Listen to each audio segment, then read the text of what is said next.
如果突然发生火灾的话，你会盲目跟着别人一起逃生吗？这很难说，因为大部分人面对火灾都会惊慌失措，缺乏理智，从而失去最基本的判断能力。就比如在2000年的11月11日，奥地利发生了2战以来最严重的一场悲剧。这场大火夺走了155条鲜活的生命，而12名幸存者反其道而行之，看似走上了一条不归路，没想到就真的存活了下来。那么这场大火究竟是如何发生的？他们又是如何幸存下来的呢？下面就让我们一起回到事发当时。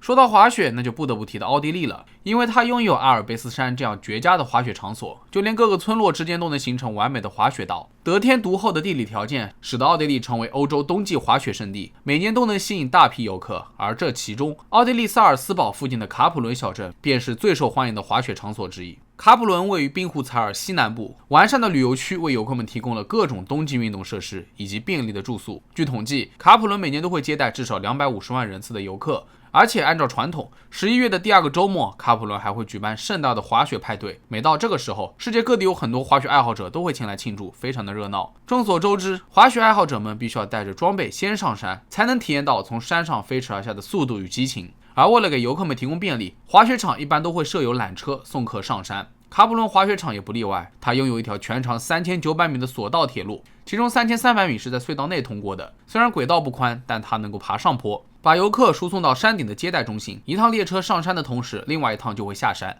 1994年，缆车外观又有了很大的改变，它类似于有轨电车，分成了好几个车厢，总共能够容纳180名乘客，而且列车的速度达到了每小时36公里，仅需要8分半钟，游客们就能登上山顶。2000年11月11日早上，一名乘务员带领着161名游客登上列车，准备前往山顶滑雪场。其实乘务员的工作很简单，他只需要与控制中心通信，操作车门，根本就不需要驾驶。上午9点钟过后，列车离开车站，缓缓上行。其实这时候，列车下端无人值守的驾驶室内就出现了不对劲了。原因是一个简易的电加热器因设计故障而起火，冒出类似于香烟的小烟雾。此时列车才行驶了20米，虽然有人发现了烟雾，但并没有当回事。绝大部分乘客和乘务员对此都毫不知情。紧接着，电源接通，加热器也随之打开。列车内温度逐渐升高，据了解，当时加热器的金属元件温度就已经达到了600摄氏度以上。随着输送制动系统当中易燃液压油的塑料管被烧毁，一瞬间悲剧发生了。由于液压油不仅易燃，还是列车制动和其他系统功能的必需品，在液压出现异常后，立即触发了安全功能，列车自动停了下来。而此时列车进入隧道不过才600米，火势便开始蔓延了上来。由于列车正在往上升，乘务员位于最上端的驾驶室，当他意识到起火后，在9点06分立刻向控制中心报告了情况，并且试图打开车门，可是液压门已经失效。大约5分钟后，列车与控制中心失去了联系，大火又烧毁了轨道旁的电缆，导致整个滑雪场停电。另一边，乘客们非常的恐慌，他们试图用手头上的滑雪装备敲碎玻璃窗来逃生，可列车配备的窗户用的都是硬度高的有机玻璃，很难被轻易打破。令人绝望的是，灭火器只存放于乘务员的驾驶室内，车上也没有烟雾探测器。在几分钟之内，这条斜坡隧道就像是一个吸入氧气助燃火焰的烟囱，很快便引发了一场熊熊大火。好在列车下端的游客设法打破了几扇窗户，他们奋力爬出，来到了狭窄的过道上。此时他们面前摆着2条路，一是往上跑出隧道去山顶求救，二是往下逆行穿过起火点回到起点车站。那么到这里先暂停一下，各位选择一下，如果是你的话，应该往哪边跑呢？可以在弹幕里面留言。然而大部分人为了逃离火场都不假思索的直接往上跑，而其中一位游客是一名经验丰富的消防员，他极力劝说周围的人跟着他往山下跑。可是此时狭窄的过道充满了黑色的烟雾，能见度相当的低，还呛得人都睁不开眼睛，这让很多游客都打了退堂鼓，又转而往上跑。可事实证明，只有这条逆行之路才是生路。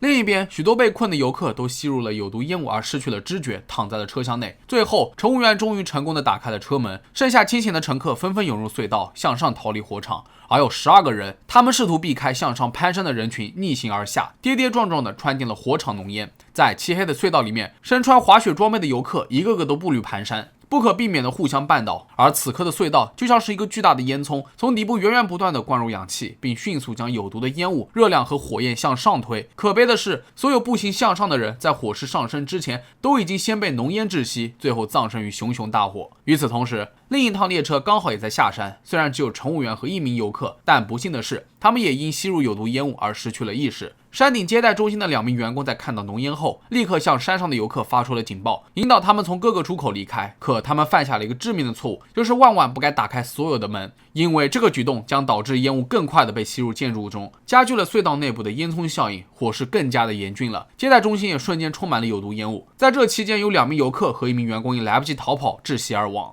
当消防员抵达车站后，立刻疏散了所有的人。一波消防员率先达到事发地点，遇到了幸存者。在简单的了解完情况后，他们继续进入隧道。可即便没有了烟雾，隧道里面的温度也实在是太高了，大部分零部件都已经被融化，导致弯曲变形，消防员根本就没有办法靠近，更别说灭火了。此时红十字会的救援人员也没有办法进入隧道去帮助有可能还活着的人。随着越来越多的消防部队前来增援，直升机也在山谷站附近随时待命。后来在隧道最后的50米坡上，消防员发现了至少60具尸体。选择这条路的游客没有一个人能够再往前走一步。由于高温，大部分尸体都已经化成了灰烬，所以遇难者的身份确认起来相当的棘手。警方根据滑雪场预定完成的酒店住客名单以及滑雪装备租赁名单、通行证名单，创建了一份较为靠谱的失踪人员清单，并在网上发布。最终确认了有155人遇难，12人幸存了下来。另外，遇难者来自不同的国家，包括92名奥地利人、37名德国人、10名日本人、8名美国人和4名斯洛文尼亚人。其中有一名死者名叫桑德拉·施密特，他是一位19岁的德国滑雪天才，曾在1999年自由式滑雪世界杯上获得金牌。随行的包括了他的父母、3名教练和来自德国滑雪协会的4名青少年滑雪天才，全部都不幸遇难。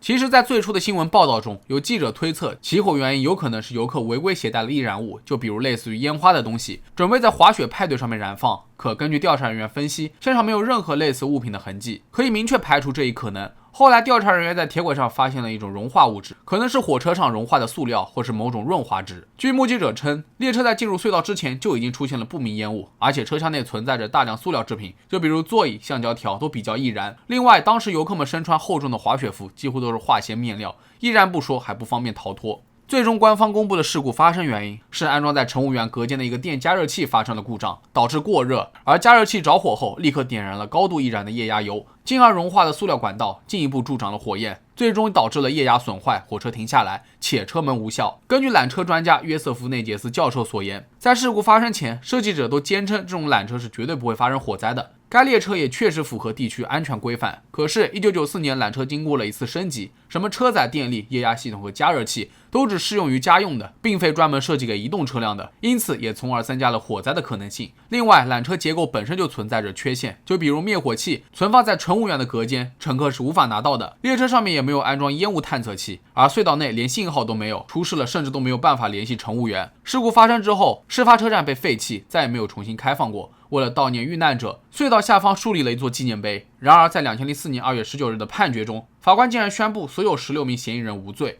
这些嫌疑人包括了公司官员、技术人员和政府检查人员，都被排除了过失犯罪。法官表示，没有足够的证据来认定这些人对于这场火灾负直接的责任。到了2008年6月，451名亲属和幸存者终于签署了一份协议，获得了总计1390万欧元的援助。从此以后，他们也不再就此事采取任何法律行动了。虽然这起事故没有人因此付出法律代价，但针对缆车的安全标准又有了新的动向。现代缆车配备了先进的火灾探测系统、隧道照明以及紧急情况下疏散火车的正确方案。希望未来这样的悲剧永远不要再重演。那好了，本期视频到这就结束了。各位对这起事故有什么看法，可以在评论区下方留言。那如果觉得视频做还不错的话，也别忘了点赞、收藏和关注。我是郑郑，咱们下期视频再见吧。